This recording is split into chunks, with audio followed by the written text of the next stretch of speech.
Welcome back to a brand new video. Today is a special one because in today's video, we're going to take a look at actual student Common App profiles, see where they can improve, and what strategies students such as yourself can adopt to make sure you have an edge over the entire college admission process. For those of you that are new to the channel, or just those that have been following the channel for a little while now, my name is Saloni and I graduated from one of the big 8 Ivy Leagues, Cornell University.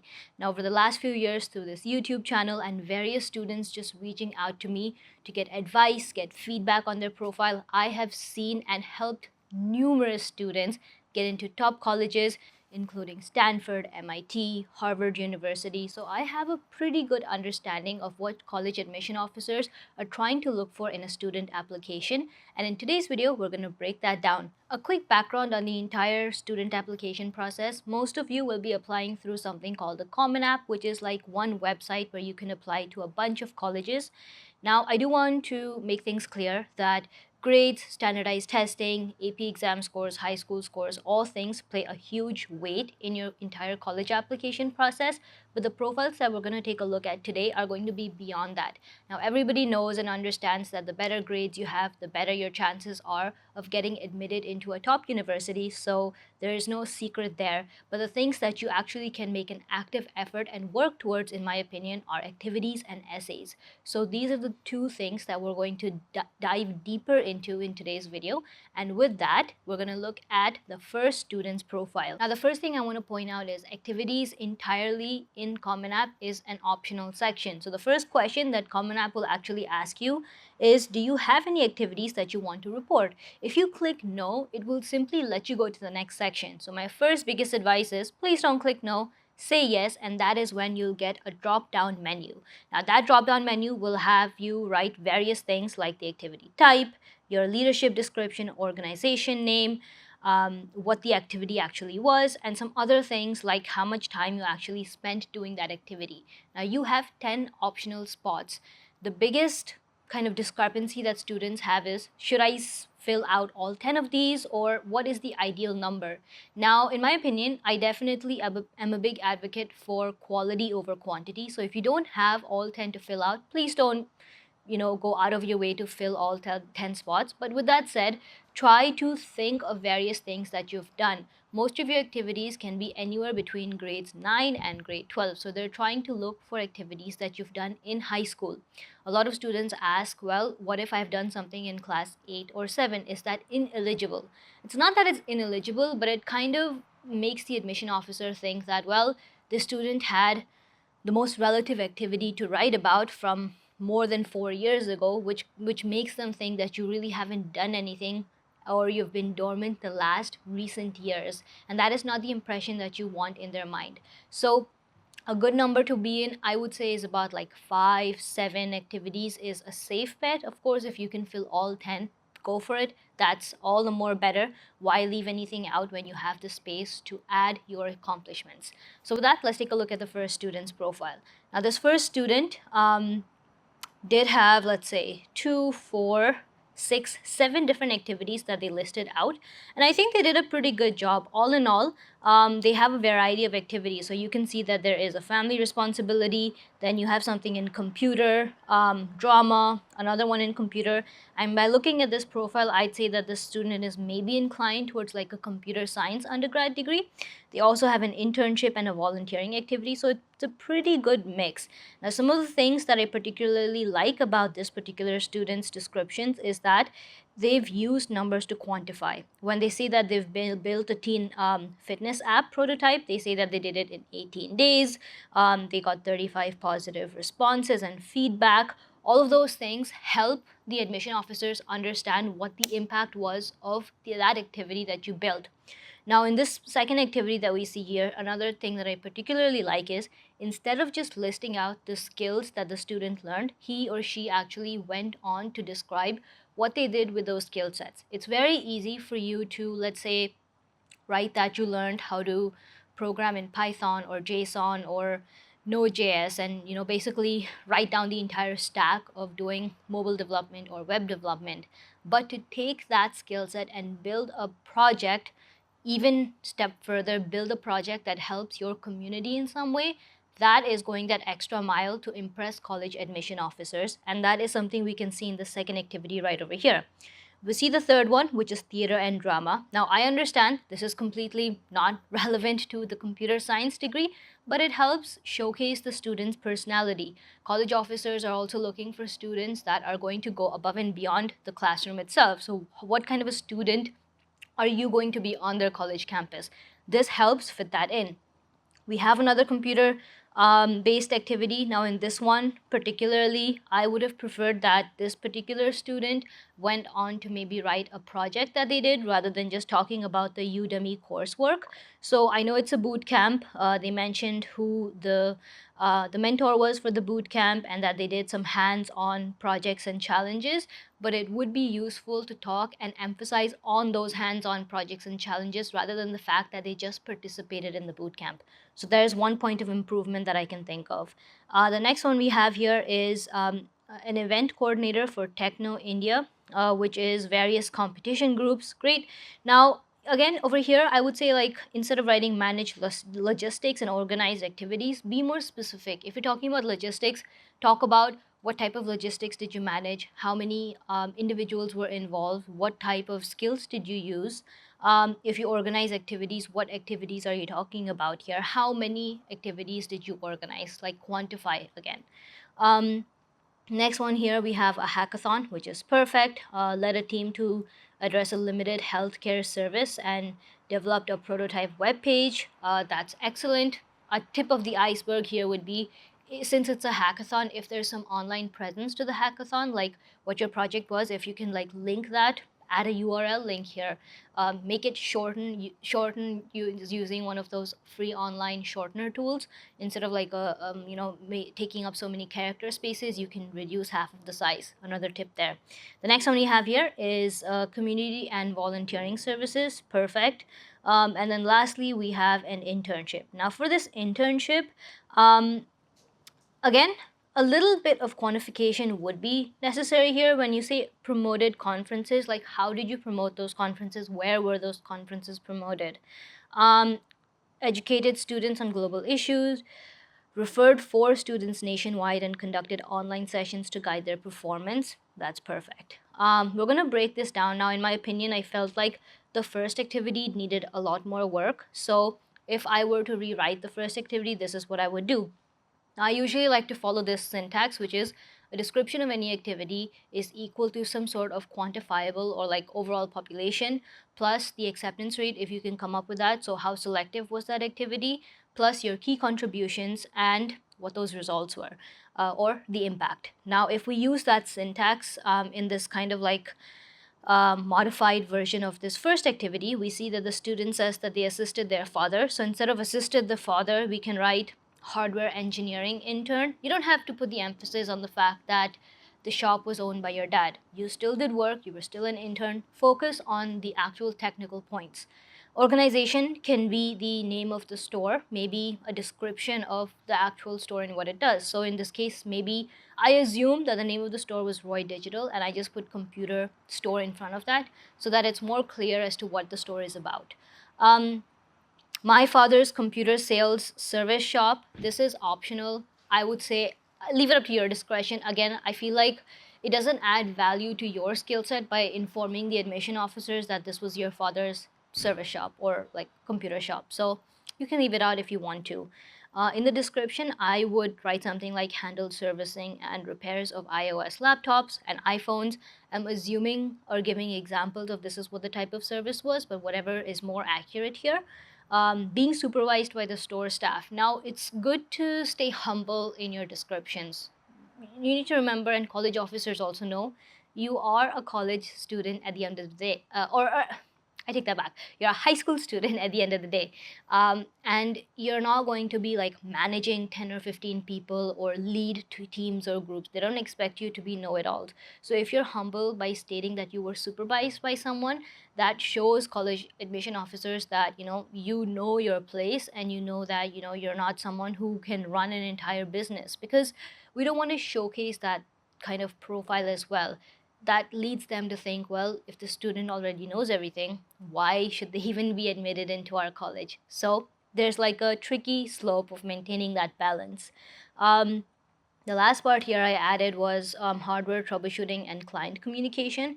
Now, this is again, I just added some example contributions, but whatever makes more sense.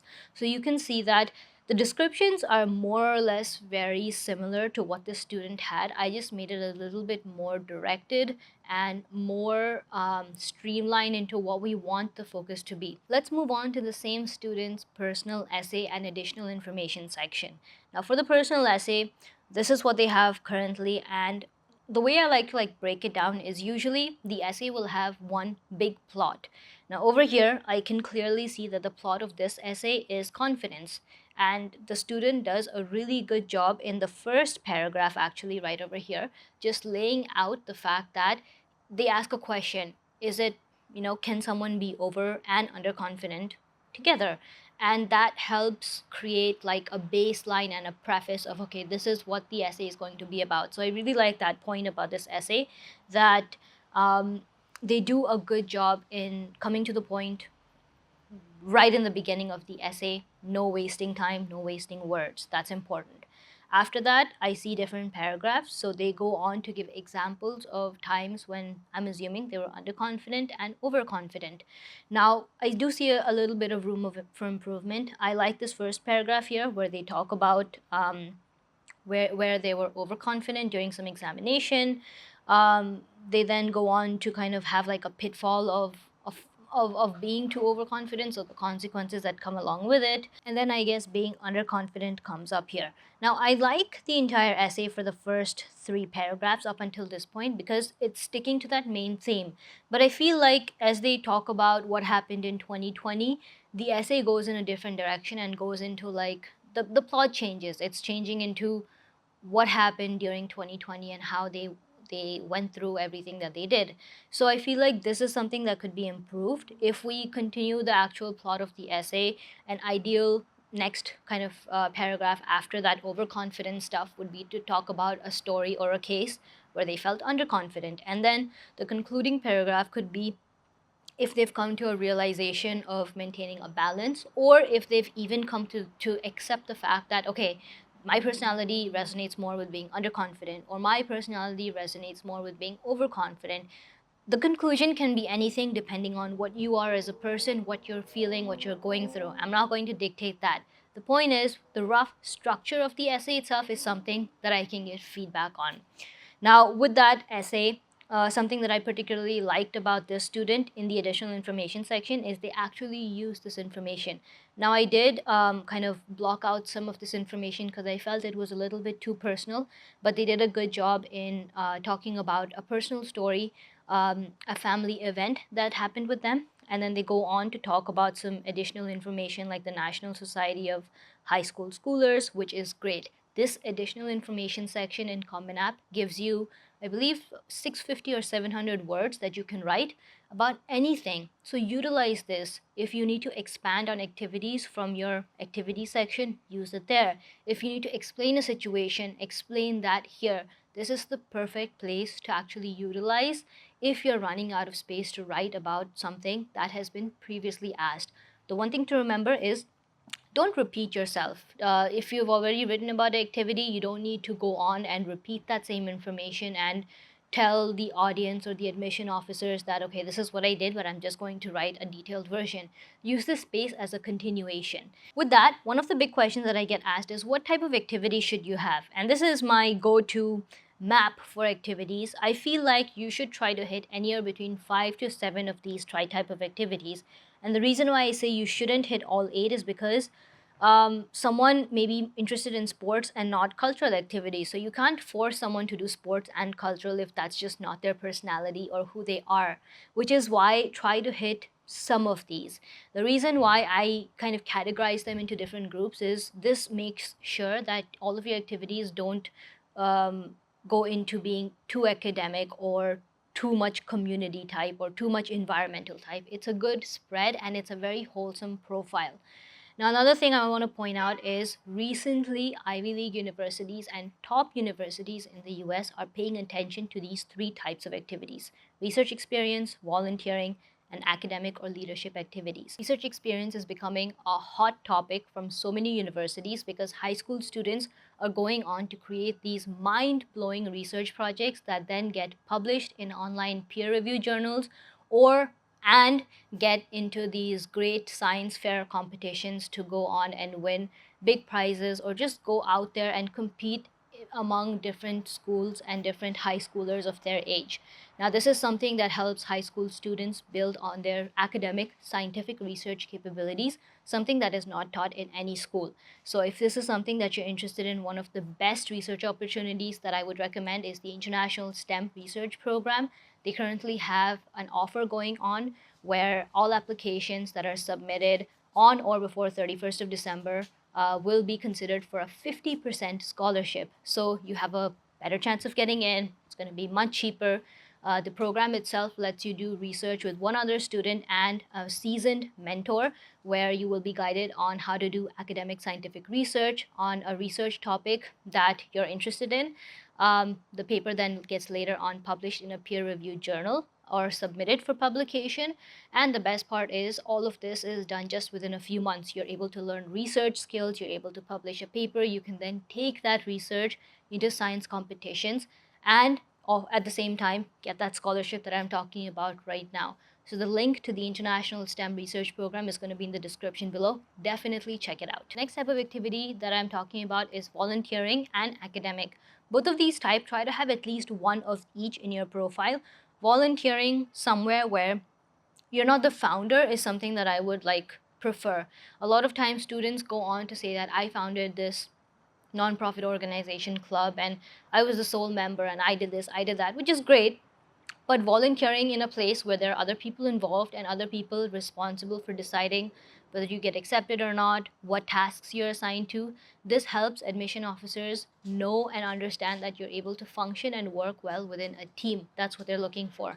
And academic activities, just by the term extracurricular activities, people go on to think that it's supposed to be non-academic, but that's not really the case. You can have academic based activities as well, and it's good to have at least one or two of such activities because it shows that you are a student at the end of the day who is willing and eager to learn something new. Now, the one thing that was missing in the previous profile was that student did not write any honors, and that is something we're going to see in the next student's profile. So the honors section looks something like this. They give you an option to just write the title, which is like also a rough description of the honor, and then just two questions that you have to answer along with this.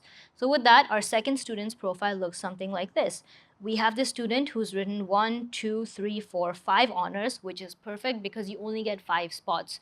Again, they're all optional, so you can decide to not write any honors like we saw in student number 1, or you can decide to use all 5 positions like we see in student number 2. Now, the best part here that I like about this student is they have done a fantastic job in talking about all of these honors. If I were to break down the syntax of the honors, it is what the honor is, what the competition level is, again selection level, and what it's about. So you can see that the student won the best debater, ranked number 1 in more than 2,000 students at Delhi World Foundation's Panipat debate, which is where they competed, and it included the finest debaters of India, which is great. They're giving all of the information. They were an international topper of 95th percentile in a 500,000 plus test taker audience, and this is what they got, and this was their grade. So again, they're quantifying the metrics, and the other questions are pretty self-explanatory. Coming to the activities, we see that the student has done a variety of activities. Now, I'm very content and satisfied with the way that they've written all of these activities. I like that they've used quantifiable numbers to show what advantage or kind of key contributions their position involved. They have an internship, which is fantastic. I see both of these internships are kind of like business or management related, which makes sense. I assume that's the undergrad degree that they want to get. Nevertheless, they have community service. They have a research-based activity. Remember, I was telling you research plays a huge role.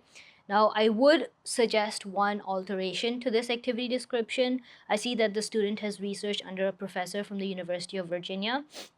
Instead of talking about maybe like what the research was about, if the research is published, include that as well. Published research plays a huge role because it shows that, again, that the fact that a panel of people other than someone who you know have judged your work and have deemed it capable enough to be published. So that is again where the International STEM Research Program plays a huge role, because it helps you publish your research. But nevertheless, if that doesn't exist, this is great enough. We have a debate a competition which showcases spoken communication skills, excellent as well. And if we go on to see the others, now this student has used all 10 of the activity spots, which is again great. We have politics, an internship, athletics club, another research, which is fantastic, and some family responsibilities. So I think this student has done a great job in talking about all the different types of activities. Like, honestly, I wouldn't change a thing. Obviously, there are other things that play a role, like your essays, your grades, your standardized testing, but this is a good start. If we take a look at the essay, again, just taking a bird's eye view, we see that they have an essay as well as additional information. We'll start with the additional information first. Now, this is where I was talking about, where they've kind of like divided into different sections and kind of spoken about each section, providing more background, relevance, and a continuation to their application. This is what college officers are looking for, and they appreciate this additional effort by students. If we take a look at their essay, we see that they've kind of chosen a topic around business, which is in sync with their major.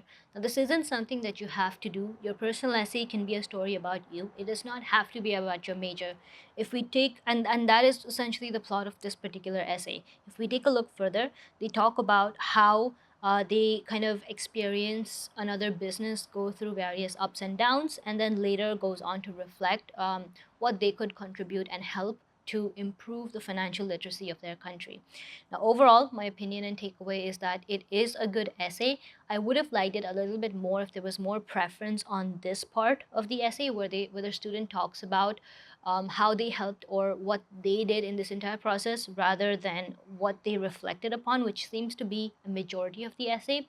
When you're talking about what you reflected on or what you see, the story then becomes about that other person and not about you. So you do want to make sure that the story is centered around you and you are kind of like the hero of your story.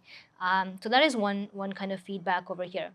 Other than that, I think the way that they've written out the essay is very strong. And a lot of students feel like you have to use this complex English or grammar in order to write these complicated essays, and that's not true. Honestly, your essay can be very straightforward with English that is easy to understand, because understand that college officers are also people like you and me. They may not have this advanced, English vocabulary or grammatical skills that you're assuming them to have. So please don't do that. And my last kind of like strategic giveaway here would be that please stay away from AI tools. I know that there are countless AI tools available that you can use to write your essays, and colleges have recently just outright said that applications that have used AI, especially in their essays, are just directly rejected. And some colleges have even started mentioning this reason of rejection in student offer letters, where if you're being rejected by a college, they'll tell you that you're being rejected because of use of AI, and that's not a good thing to do. So it's okay if your English is a little basic. Do that rather than using an AI tool like GPT or whatever. So that is one important takeaway as well. All right, guys, that's all that I had for this video. Before you guys go, I do have a small surprise for all of those of you that are watching till this very point, and that is some free essay examples of students that have worked in the past. Now, these essays are those that were found online, so I'm not stealing anyone's information here, but this just helps you gather all that information and have it in one place. So these are some examples for students that really worked. The link to the file is going to be in the description below. Check it out. It's free, and it's just a small thank you and appreciation for you guys that watch all of the videos. If you're watching till this point, I want to know from you guys, what is your favorite midnight snack? Mine, any day, is going to be Blue Lays and thumbs up. It is one of the most unhealthy things, but I feel like once a year I get that craving and I will do it. Just have that sugar influx in the middle of the night. So let me know your combo in the description below. Like this video if you haven't already, and let's get it to 500 likes. Maybe I'll do another one of these where I review more of your profiles. I hope that this helped you get a better sense to what other students in your position are writing, as well as how you can improve. This is the first one of its type that we've done. Would love to do more of these in the future. Subscribe to the channel if you haven't already, and I will see you guys in the next one. Bye.